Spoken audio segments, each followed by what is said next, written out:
Jack, the other website, which at least I loved reading through some of the travel stories, is samplingamerica.com. It's travel is something which every one of us takes up during our life, but nobody documents it in as detail as you have done it. That's something at least which I loved. Tell us more about samplingamerica.com. How did that idea came about? What was the story behind it, and how was the overall experience with it? Sure. Yeah. So Sampling America really started as just like a personal travel journal that I shared with friends and family. Of course, it was on the internet, but nobody was really finding it because I wasn't doing any of the strategies that I just talked about. Right. I was just writing about our family's travel. So I've got my wife and I've got three kids.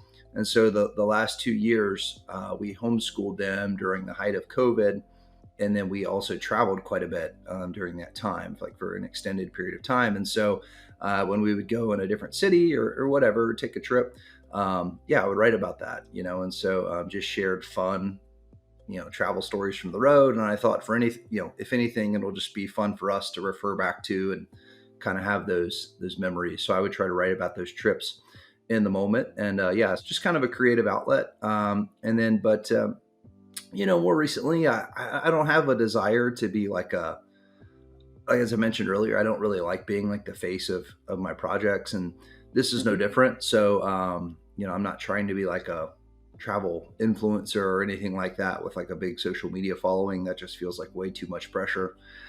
So we've been building more content though, because obviously, having a successful travel blog can be a great thing for a variety of reasons. And so we have been building out more content about national parks and things like that, and just kind of going through my more traditional method, having writers, write that content and those sorts of things.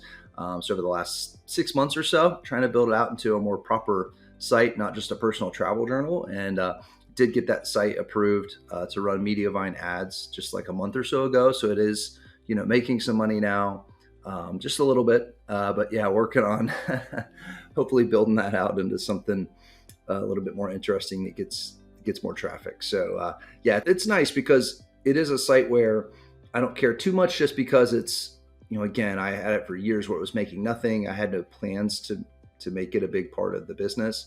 So I do a little bit more experimental stuff with some AI content, at least AI assisted content, some different social media strategies that we're trying to generate traffic and these sorts of things. Because again, I feel like if it doesn't go well, it's not like it's really a big part of my business at this point. So I feel like it's good to have some like testing grounds like that. So I view that site like that. Great. Thanks, Jack.